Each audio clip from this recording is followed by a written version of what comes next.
Sejam todos muito bem-vindos aqui no canal Criador Pro.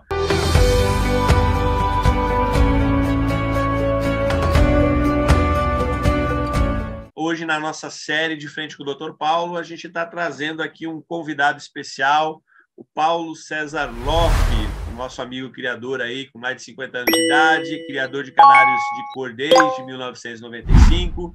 Hoje ele cria numa média aí de 1.000 filhotes por ano, né? Cerca de 50 cores, todas com fator vermelho. Também é criador de cães, né? Pastor alemão.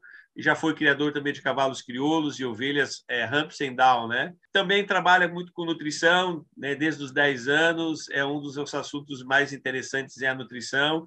Também é juiz ornitológico de canários de cor desde 1999, inicialmente na Federação Ornitológica Gaúcha, depois passando para a Federação Ornitológica Brasileira e a Ordem Mundial de Ornitologia.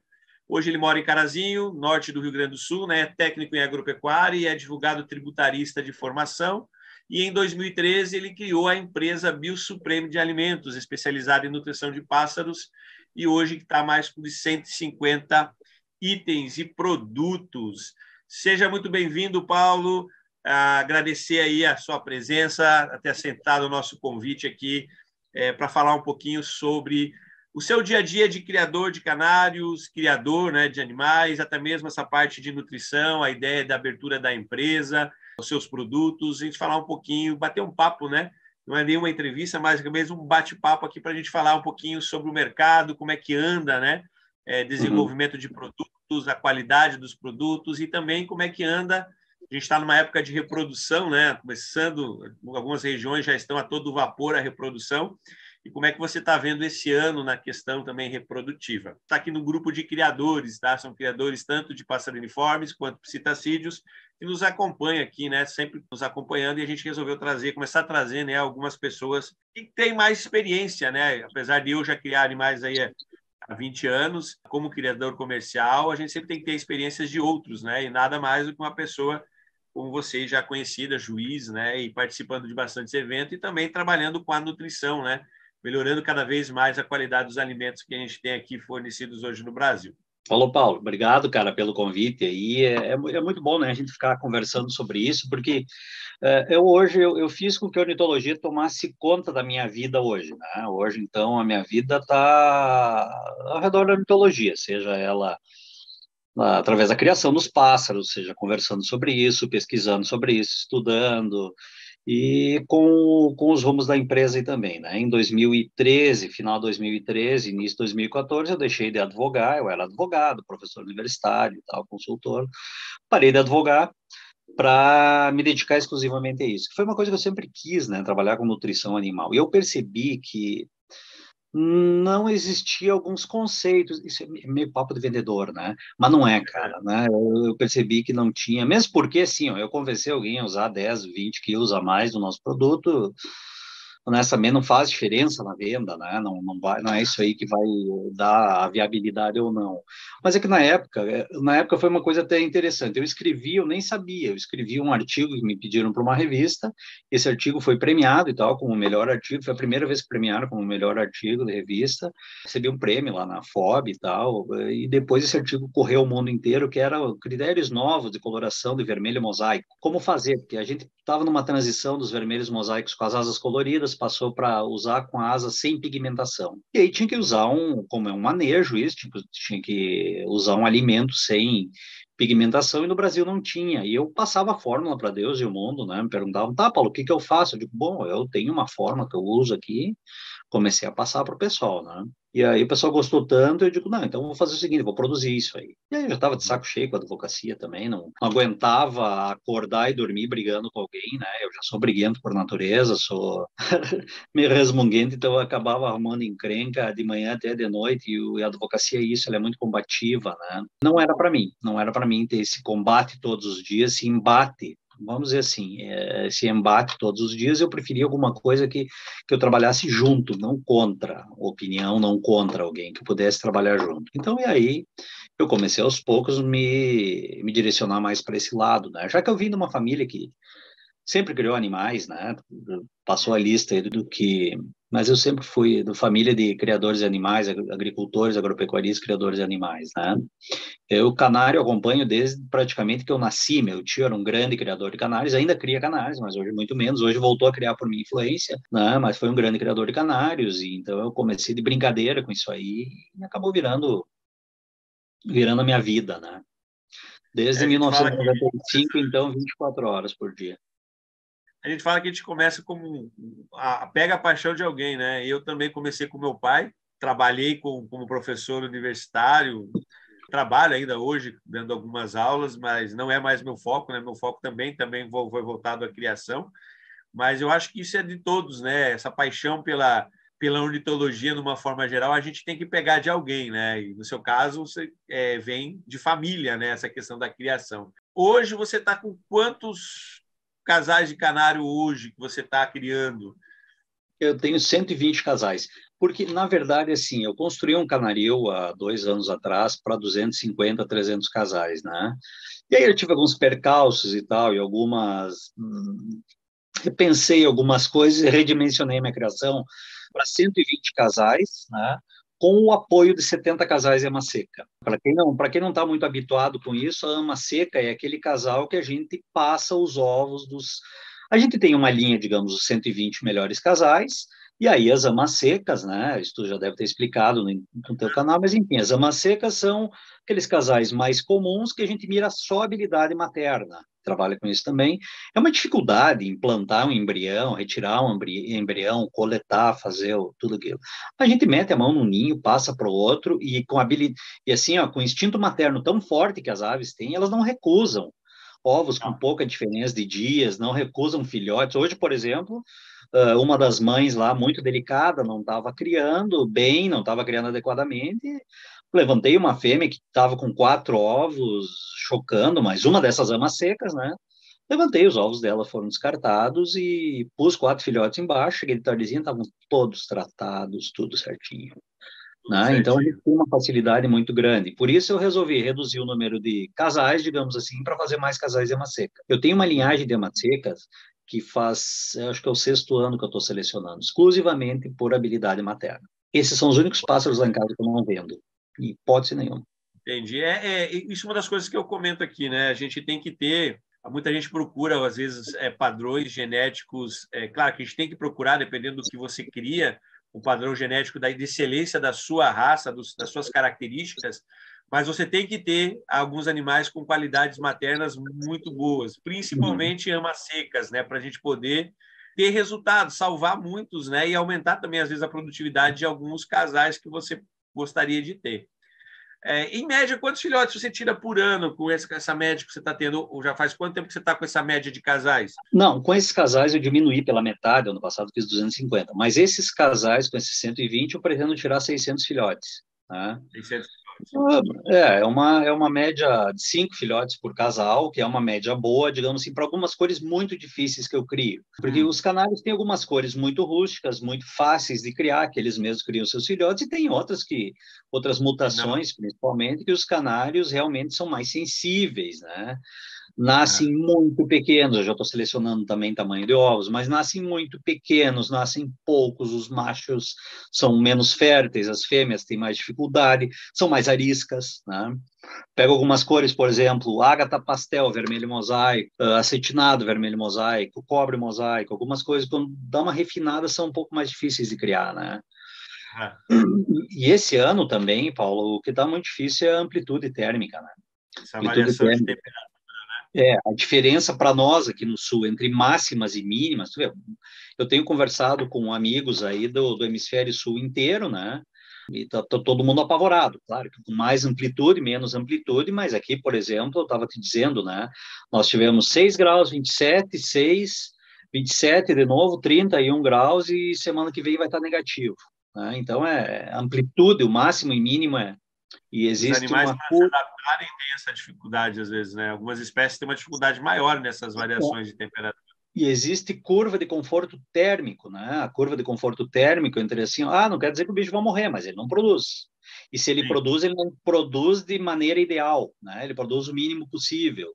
Então, essas curvas todas. E eu acho muito bacana, por isso, ter um canal técnico como é o teu, né? E essa assessoria que tu dá para o pessoal legalizar e fazer tudo técnico, bem feito. Porque, Paulo, que eu sempre digo o seguinte, assim, ó, o grande responsável pelo fracasso na ornitologia a grande responsável é a falta de planejamento. Por o pessoal pensa, o que eu preciso para ser criador? Cara, primeiro planeja. Primeiro assim, ó, para pensar, bom, o que eu vou, eu quero criar, que espécie eu quero criar? Tá bom, eu conheço, gosto dessa espécie, tá? Eu gosto de, meu exemplo, eu gosto de canário de cor com fator.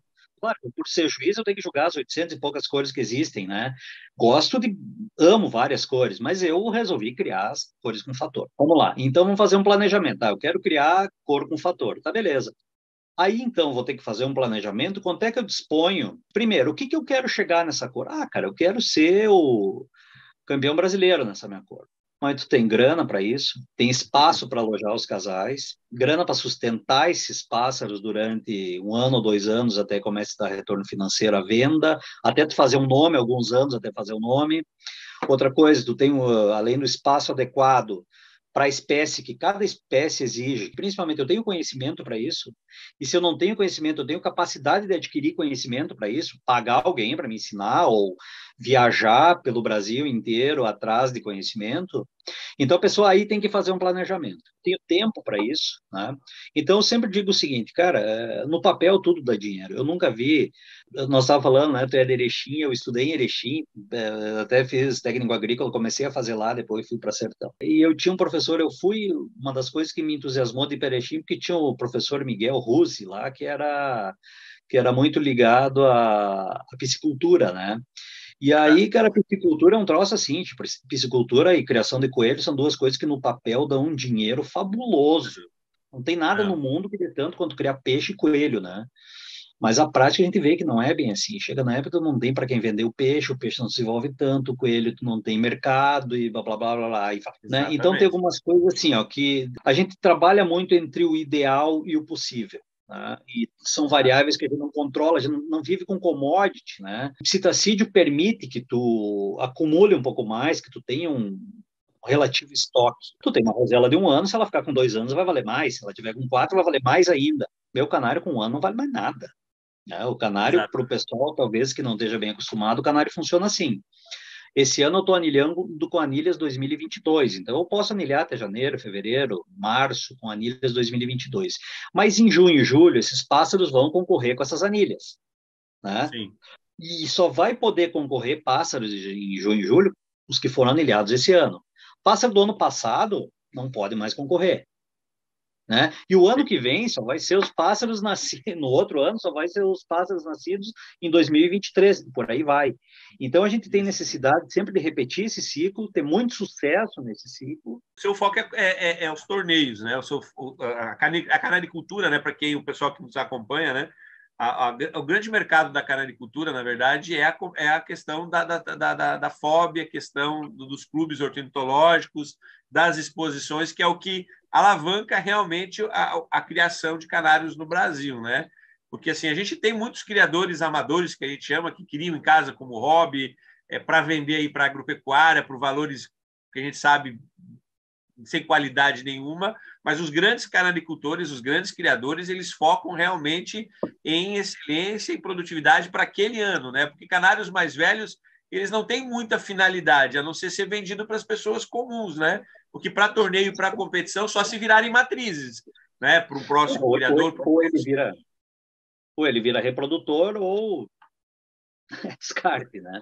Mas uma coisa interessante, assim, ó, uma coisa interessante, Paulo, que todo o nosso hobby, né, sejam canários, psitacídeos, eu vou falar mais como criador, né? Todos os criadores em geral, a gente tem uma coisa muito interessante, né? Às vezes o pessoal reclama, mas eu estou vendendo canário barato, porque eu estou conseguindo vender, não estou conseguindo ganhar grana trabalhando com canário, com psitacídeo, com não sei o quê. Bom, primeiro, é que eu digo, tem que ver a questão do planejamento, né? Porque é muito viável, não dá para dizer que é inviável. Eu, honestamente, a minha vida hoje está baseada em alguns tripés financeiros a venda de canários. E ela é muito importante na minha vida, a minha poupança toda para o futuro está em cima disso aí. E uma coisa que eu quero dizer é o seguinte, assim, ó, a gente é um hobby maravilhoso. Primeiro, você faz dentro da tua casa, com a participação normalmente da tua família, né? Ou pelo menos perto da tua família, né? Não é uma coisa que você vai fazer de noite, longe, né? Como outros hobbies, Deslocar. outras atividades que eu já tive, né? Tu vai fazer junto com a tua família, durante o dia, durante todos os dias, está perto da tua família. É um ambiente muito familiar também, tem muito convivência de famílias nesse ambiente. E outra coisa, né? Ele é meio que autossustentável, por pequeno que ele seja. O cara que criou 10 periquitinhos no fundo de casa, ele vai vender a 10, 15 reais esse periquitinho, mas vai vender. Cara, eu joguei tênis a minha vida inteira, fui professor de tênis, né? Professor de pádel, de tênis e tal. E quando eu jogava tênis, eu só gastava, porque, claro, quando eu dava aula eu ganhava, mas quando eu jogava, cara, jogava futebol, eu só gastava, lutava karatê, eu só gastava, né? Gastava com roupa, gastava com horário, gastava com professor para isso, gastava com bola, gastava com uma cervejinha que tomava e tal, não voltava em nada. Ornitologia ainda tu consegue vender o excedente, às vezes o pessoal esquece disso e acha que vai ganhar uma grana muito grande fazendo alguma coisa assim sem comprometimento nenhum. Não Isso aí é uma coisa acontece. que o pessoal não presta atenção, né? Não Que acontece, mas por outro lado, se tu tiver um comprometimento em investimento, o retorno é praticamente certo. Se tu fizer tudo certinho, legalizado, bem organizado, o retorno é muito bom, né? sim. Há um retorno O que a financeiro gente passa aqui interessante. para o pessoal, o pessoal que nos acompanha, né, os nossos ouvintes aqui, o pessoal que assina o nosso canal, e que qualquer, que a gente que você falou, qualquer criação, qualquer tipo de hobby na área de criação de animais, bem planejado, ela tem o seu retorno financeiro garantido se você trabalhar da forma correta e você realmente planejar. Porque o grande problema é começar achando que é uma coisa, como a gente tem aqui, é uma das coisas que eu ia até perguntar para você, né? O que você está deslumbrando, né? Porque a gente está, assim, eu faz muitos anos que não participo mais de eventos da FOB, né? Eu Uhum, participei muitos anos. Hoje eu ainda crio canários, eu tenho bastante casais de canário ainda, mas é porque eu tenho loja, porque eu tenho também os psitacídeos, a gente trabalha, né, com esse processo de legalização. Mas eu vejo muita gente, às vezes, começar e se frustrar por falta realmente desse início do planejamento correto, né? Vai muito se empolga, às vezes, com o que como a gente fala, você vai ganhar dinheiro, você vai ter um sucesso, mas não sabe o trabalho que dá e o investimento que você tem que ter, principalmente em tempo, né? E dedicação para criar animais, para ter um sucesso tanto reprodutivo quanto um sucesso nas vendas também, né? Porque o seu sucesso, a sua dedicação vai resultar depois na questão de vendas, né? Então, a gente tem hoje o nosso grupo aqui trabalha muito, né, com psitacídeos, porque o psitacídeo ele virou meio que uma febre nos últimos anos, né? O pessoal vem uhum. falando muito, surgiu bastante eventos, já existiam, né, muitos eventos de ornitologia que trabalhavam com bastante psitacídeos, mas era um número um pouco mais reduzido. Não sei se você concorda. Hoje a gente tem um aumento maior na criação e da procura por esses animais. Sempre teve, mas assim, hoje com o intuito mesmo do pessoal criar, achando que é um mercado, que é uma oportunidade de mercado legal. O que você está vendo desse mercado, principalmente aí a empresa, né? Eu acho que a empresa de vocês que trabalha com a nutrição animal deve ter tido um aumento na procura por alimentos voltados para psitacídeos também, ou não? Eu vou te dizer uma coisa assim, ó, eu acho que eventos para psitacídeo, não sei se aumentou, mas o que aumentou foi um interesse muito grande por ter o psitacídeo mais perto, por ser um pet. Eu vou ser bem sincero, cara, assim, ó, canário é um bichinho chato, né? O canário nosso, ele canta ali e tal, mas tu não tem uma interação tão grande quanto tem com outras espécies, né?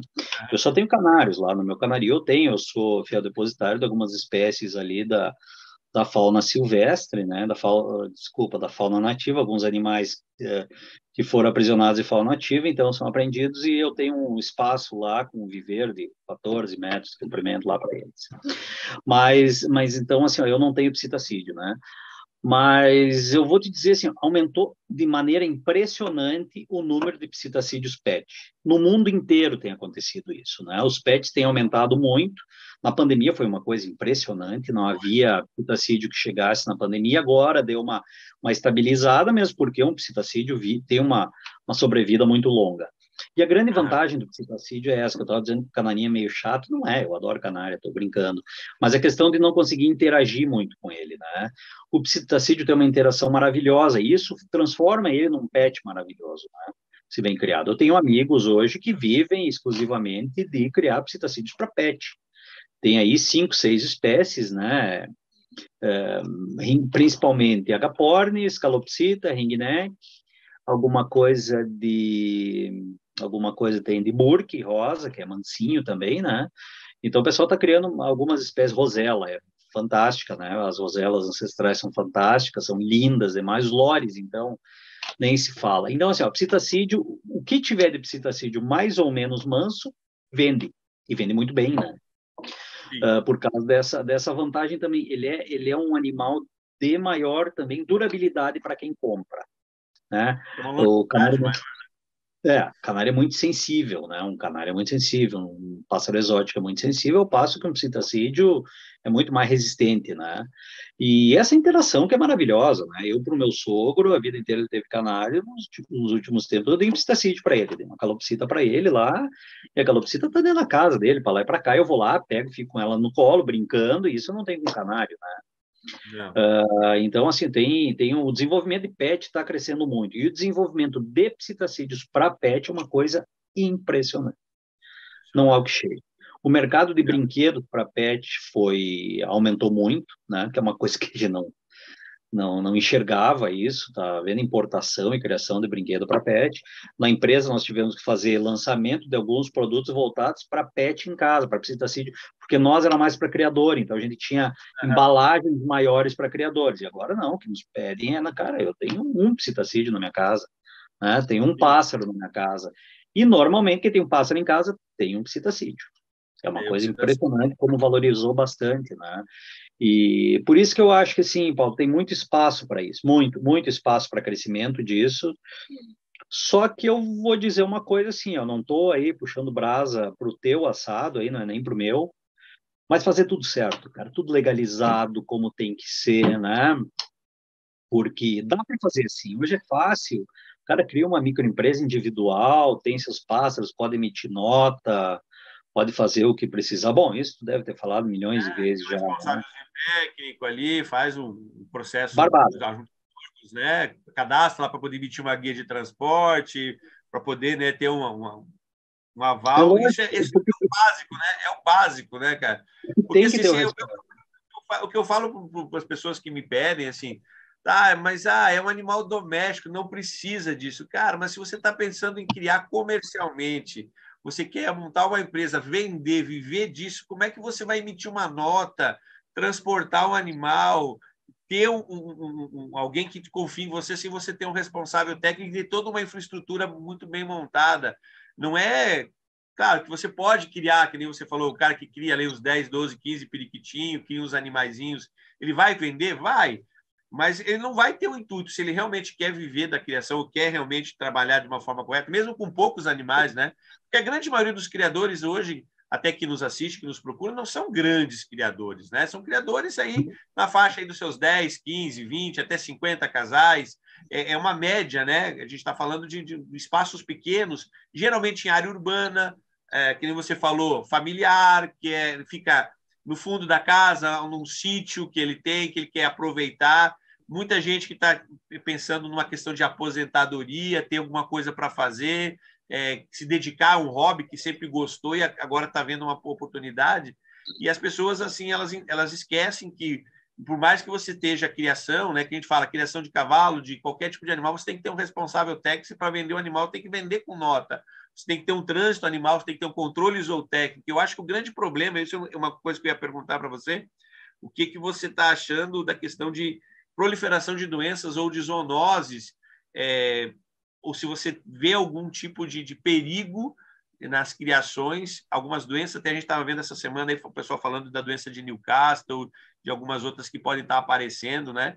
E a gente tem o circovírus dentro dos psitacídeos, que é uma realidade hoje no Brasil, que foi introduzida pelo pessoal que importou ilegalmente um monte de animal sem cuidado nenhum.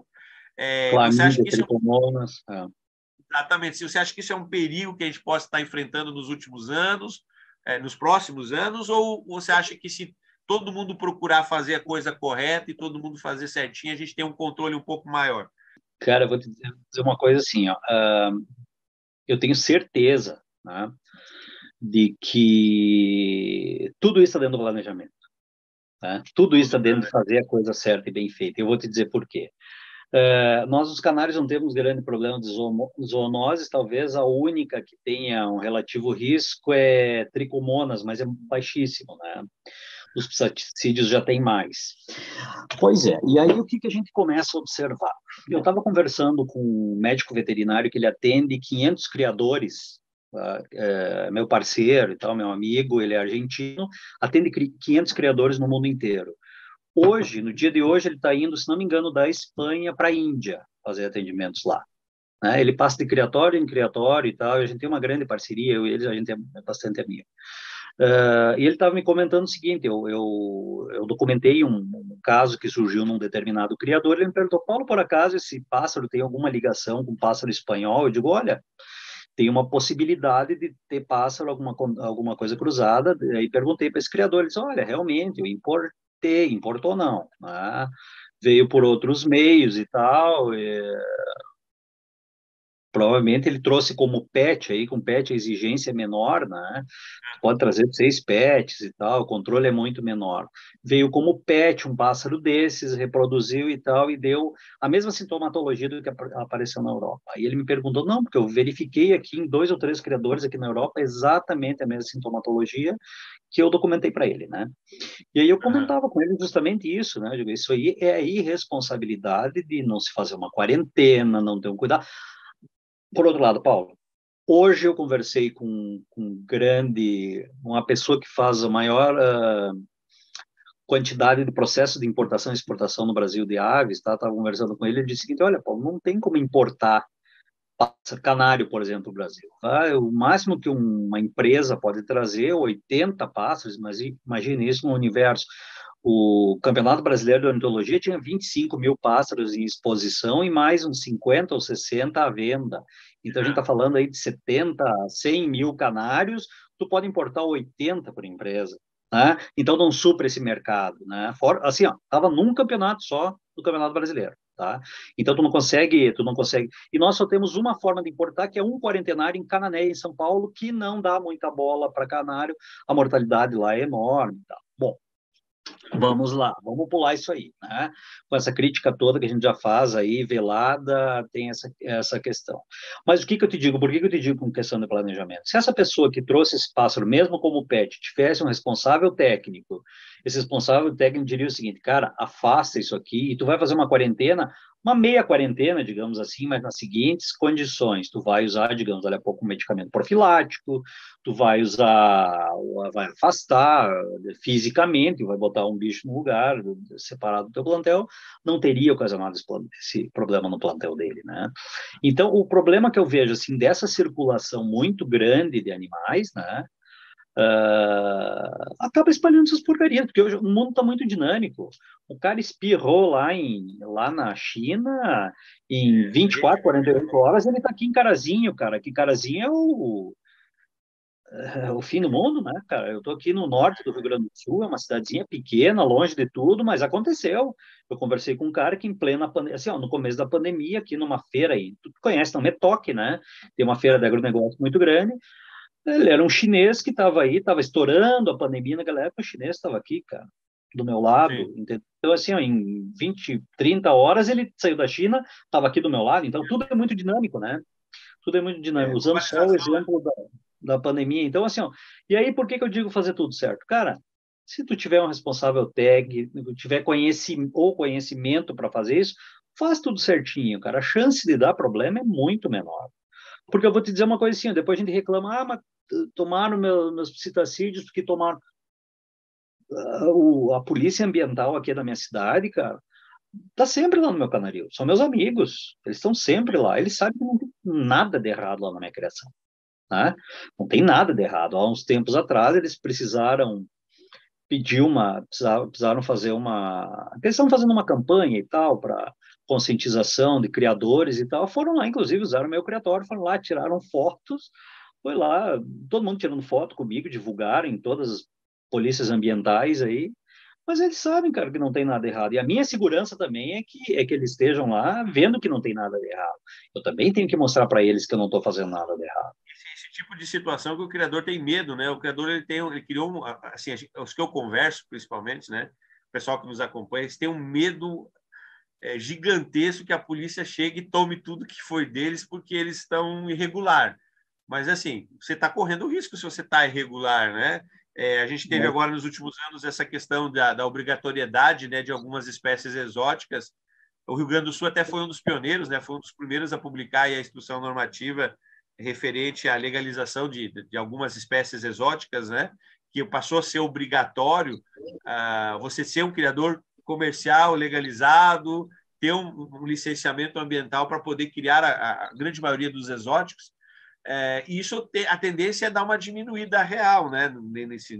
Nesse panorama que assim a gente conversa muito com o pessoal dos psitacídeos, eles estão muito apavorados por causa dessas doenças, essas zoonoses, né? Principalmente agora esse tal do circovírus aí, que é uma coisa que não é uma questão tão preocupante, mas o animal fica feio, né? O animal perde as penas e acaba ficando aquela coisa inviável você ter um animal desse. Muitos estão sacrificando, né? E uma das coisas que acaba a gente ficando meio triste porque falta realmente isso que você falou, o planejamento e a consciência de cada criador, né? Isso é uma coisa que a gente sempre está batendo aqui, a gente sempre bate a real aqui no nosso canal, né? Eu falo, ó, não adianta, eu tenho, os caras vêm me perguntar às vezes assim, eu tenho um animal silvestre, tem como legalizar? Eu falei, não, cara, não existe legalização, tem como ir ali no órgão ambiental, eu queria legalizar esse animal. Não, você tem que adquirir ele já legalizado, de alguém que já criou, que já tem a sua licença, né? Então, isso é uma coisa que a gente vem vivenciando agora nos últimos anos, né? Gostaria de agradecer a presença aí sua. Quem não é inscrito no canal, se inscreve aí no nosso canal. Toda semana, segunda e quinta-feira, lives ao vivo aqui no canal e depois lives gravadas. Obrigado, pessoal, pela presença de todos. Até a próxima.